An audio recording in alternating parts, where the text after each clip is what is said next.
My name is Peter Gray Scott. I'm an architect. I was born in Berkeley and have lived in the hills probably all my life, except for college years. 1970, there was a fire that was an arson fire that started over on Fish Ranch Road and came over the hill and burned 37 homes. And it came within a block and a half of our house. And so I came up and spent the afternoon on the roof of the house watering down the embers as they landed and watering the shrubbery around the house. And as a result, we saved the house. End of that story. But in 1991, we were away in Monterey for the 2 days of that weekend, and so we had no choice but we lost the house and everything in it. After the fire in 1970, there was a grand jury investigation of what happened and why. And the grand jury made 3 recommendations to the Oakland Fire Department. First, to fix the hydrants so that mutual aid companies could hook up their hoses. Secondly, to fix their communication system so they could talk to the police and to the mutual aid companies that were coming in to help. And also put the wires to the reservoir pumps underground so that they wouldn't be the first things to burn up. Well, 20 years later, the Oakland Fire Department had not done any one of the 3, and they all became major problems in the 1991 fire. Well, on top of everything else, that just made me furious. And so I started to, question what's going on here. And so as a result, my wife and I contacted a friend, attorney, who happened to be the secretary of the grand jury in Alameda County. And I asked him, what can I do? And he said, well, we could crank up a new investigation of the 91 fire. So it turned out I was the first witness, and I testified at that what do you call it, the hearing. And the more I thought about it, the more I thought, when I mentioned I've always lived in the hills, but when I thought about it, I realized that part of moving up into the hills is consciously or unconsciously escaping the flatland and the urban noise, congestion, and so on. We're escaping, and we don't want to be bothered with the problems in the flatland. So in effect, we were turning our back on the city, and so the result was the city turned its back on us. How?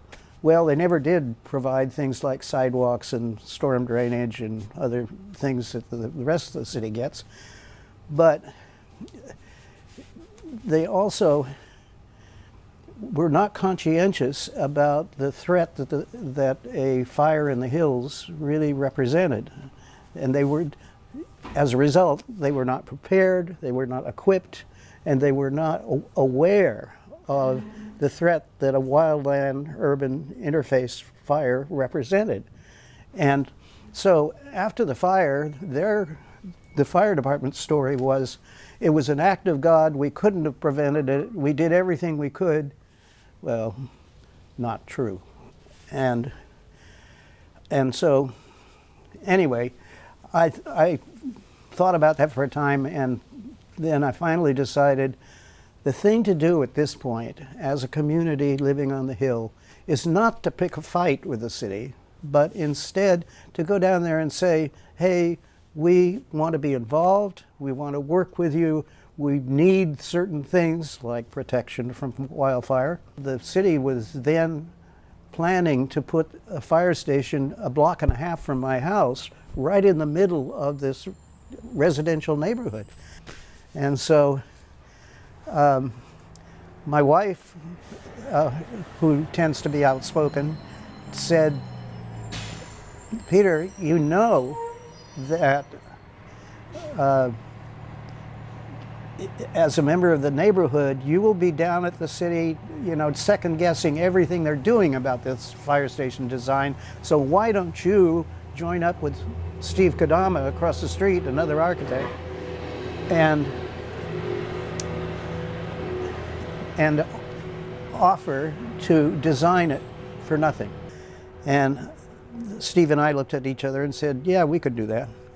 And so the two of us went down to the fire chief and made the offer. And of course, the city can't refuse an offer like that.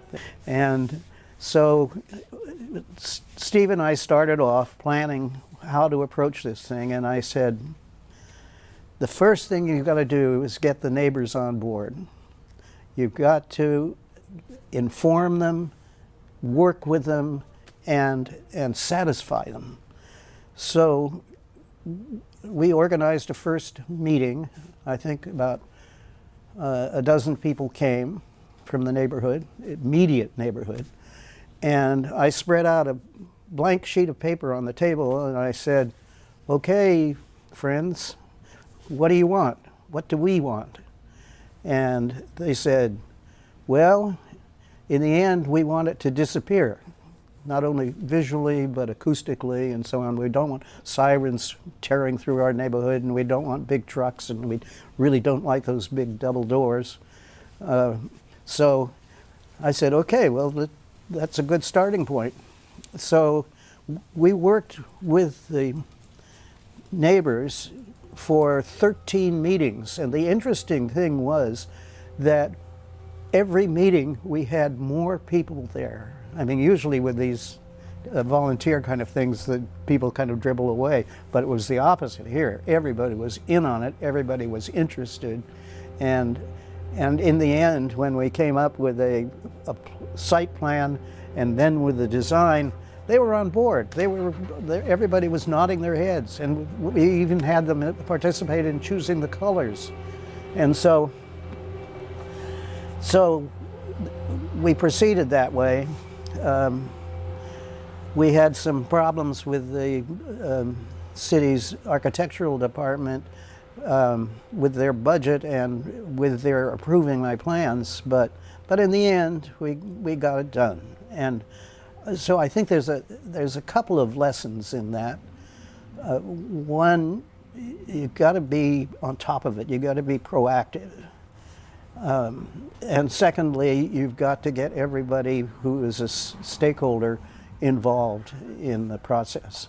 So in the end, the construction went relatively smoothly, and everybody in the neighborhood is happy with the building, and it's become a destination for people walking in the hills, and nearby neighbors have even volunteered to help with the landscaping and with the grounds maintenance and stuff like that.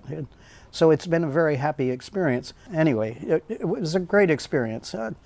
And just to continue with all of that, I remained active.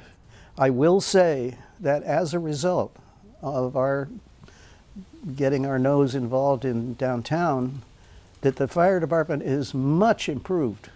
They really listened. They really made a difference. And so I believe that we're a lot safer now. And the evidence of that is that how many years has it been? Nearly 30 years that we haven't had another urban interface, wildland interface fire. And that's because the fire department jumps on it quickly. They are now equipped and trained for wildland fire, and they now have a firehouse in the hills, which, before the response time was 11 minutes, and now it's down to less than 4 minutes. And It's been a great experience, and the firefighters who come up here feel a part of the neighborhood, which is another good thing. A couple of years after doing the fire station, Gordon Piper approached me about doing a sort of a memorial structure out on Tunnel Road. And the idea was that when you came out of the tunnel in a car on the highway, this structure would be silhouetted against the sky and silhouetted against the view of the bay. So it would be kind of a gateway to Oakland, and it should have some meaning relating to the fire. So my idea, and thank you, Gordon, he endorsed it, was to put up a structure which stood for the houses that were destroyed. That is, it was a skeleton of a house, and also represented the houses to be built. So it was also a house form in progress. So that's what we did, and it was done largely by volunteer donations and everything, and I think it's been quite successful, and it's been a location for training about fire-safe gardens and fire-safe construction, and just discussing how fires happen and how to prevent them, and that's terrific. So I was proud to do that. I think the current situation is that the city is ignoring the threat of an unsuccessful evacuation. And in 1991, the cars coming down the hill used up one lane of the road and barely left room for the fire trucks to come up the other way. But the net result was that that single line of cars going down the hill was frustrated at every turn. There wasn't a policeman at the bottom of the hill redirecting traffic so that line of cars could keep pouring out into the city.